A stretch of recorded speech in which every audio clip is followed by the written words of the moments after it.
Peace, family. So I came out here to the baby birdie shed to check on the baby birdies. Oh, hold on. Sorry, Miss Zora likes to jump in my flower bed that I planted here. And anyway, I came out here. I come out here every 3 hours or so, 3-4 hours, to check on our baby birdies, and one of the ducks got into the geese's bin. I'm gonna go in there and I'm gonna show you what's going on.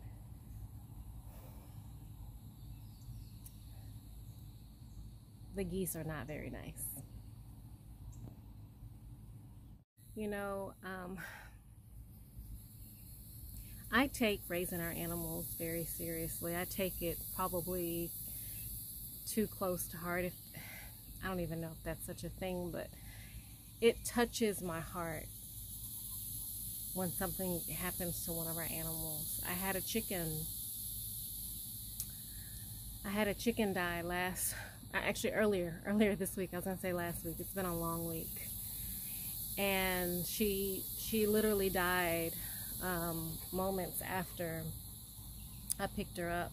I could tell something was wrong with her.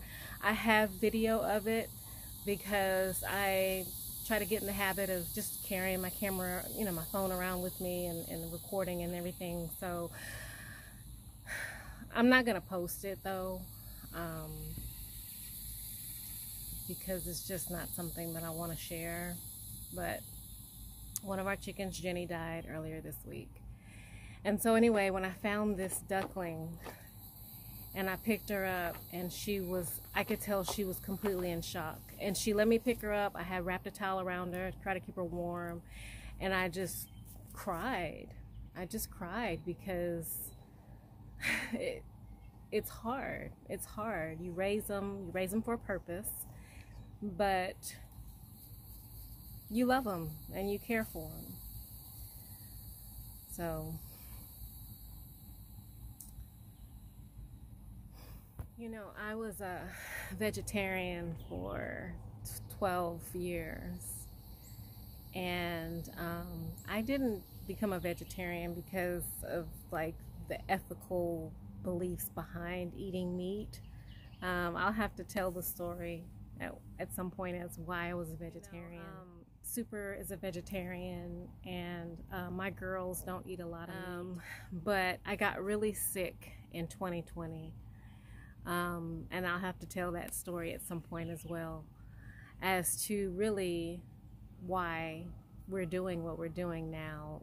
What happened to me in 2020 was the catalyst for all of it. But anyway, became severely deficient in some nutrition, and I was trying to recover, and I started eating meat again. I started eating meat again in 2020. And you know, raising animals for a purpose, it helps me put things in perspective.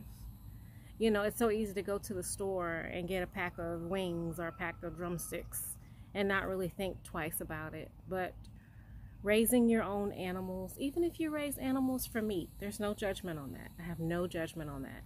And we may do that, you know, especially what's going on in the world right now.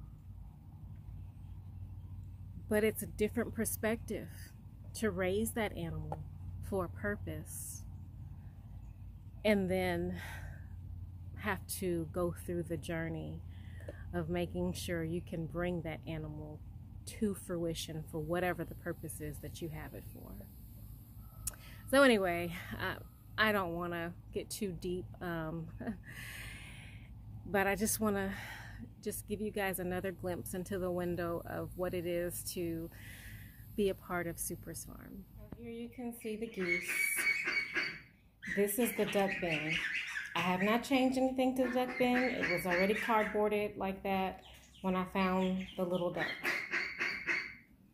So I've just been letting the little duck kind of free range around the shed because it's in sad condition.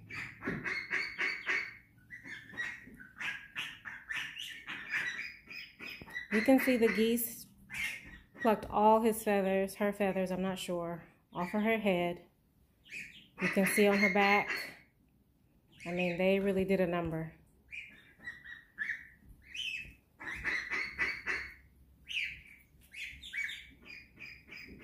She's looking a little better.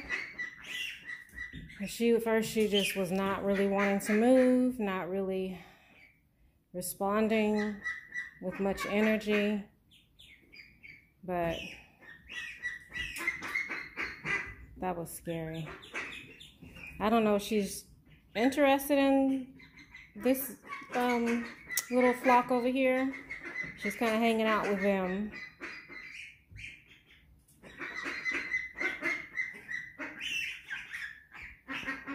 And here are the bullies.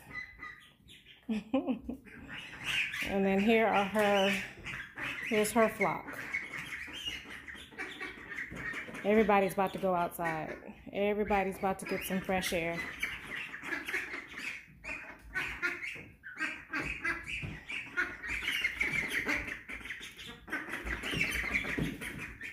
Things are drying off and you get the pool all to yourself.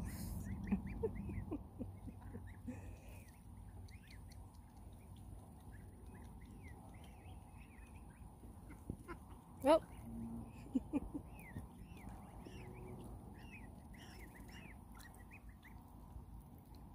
Alright guys, it's the next day. Here's that little duckling. She's beat up pretty bad. But overall she seems to be healing well. You can see where those geese really did a number on her. Alright, so it's a little later in the day. I'm coming down garden just to check on the baby ducks and goslings. And this water here, just poo-poo water, excuse me, I'm going to just put it on some of my plants. And once I get their bin kind of rinsed out, I keep this bucket of water out here and I just refill the bin with it. Look, they're already looking for some fresh water. It's going to take them no time to make it unfresh. Alright, baby duckies. Got some fresh water. I'll bring you a little bit more feed in a minute. So I have the goslings back here. If you're following us on Instagram, you know why I moved the goslings back here. And I try to keep this cardboard on top of the crate to kind of give them like a little shelter from the sun. But I need to set something on top of it to weigh it down. But the same thing, they got nasty poo-poo water.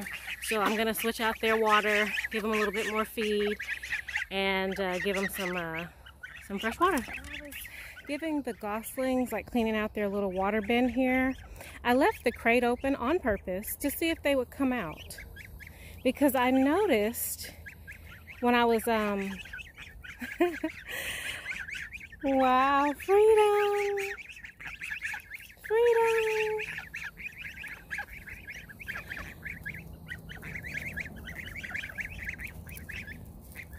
I'm scared for aerial predators, but these guys are not going to be undercover.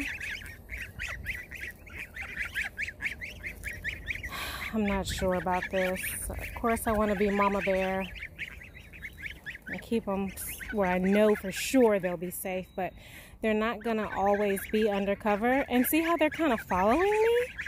That's what I was going to say. So I thought it was really interesting. Look, they're following me. So I bet I could train these guys to go back in their little crate. Hold on, I'm gonna try it. They found their duck counterparts, but they are definitely following me.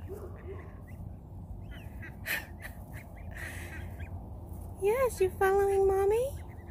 Oh my goodness, are you guys getting freedom today? Oh my goodness. Well now. Okay. Okay, I'm here.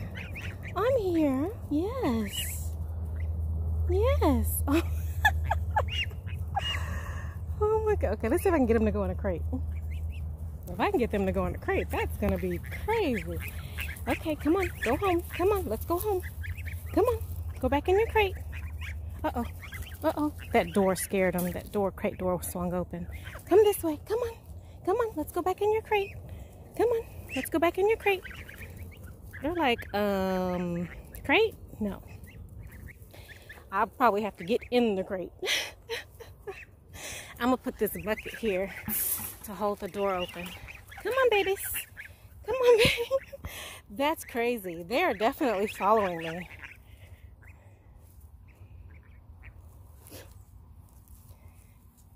Come on, let's go back in your crate.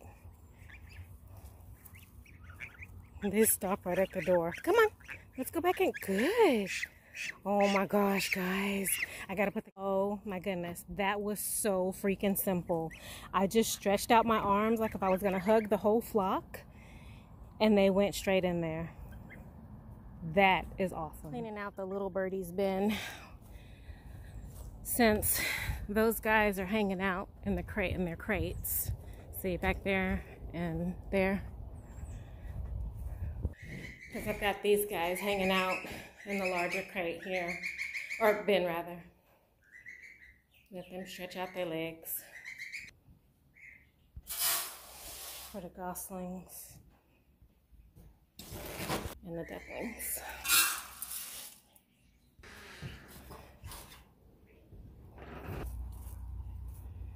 Okay. Where are you coming from?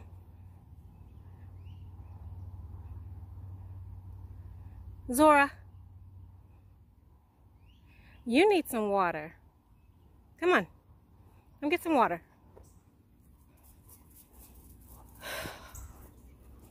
Oh my goodness. All right, birdies. One duckling dish coming right up. And the goslings always knock over their dish, and it's usually full of poo. So I kind of rotate theirs out more than the ducks. Look at this. They're animals. Thanks for following our journey on SuperSparm. And we are so grateful for all of you that have subscribed to follow our journey. Peace and blessings from SuperSparm.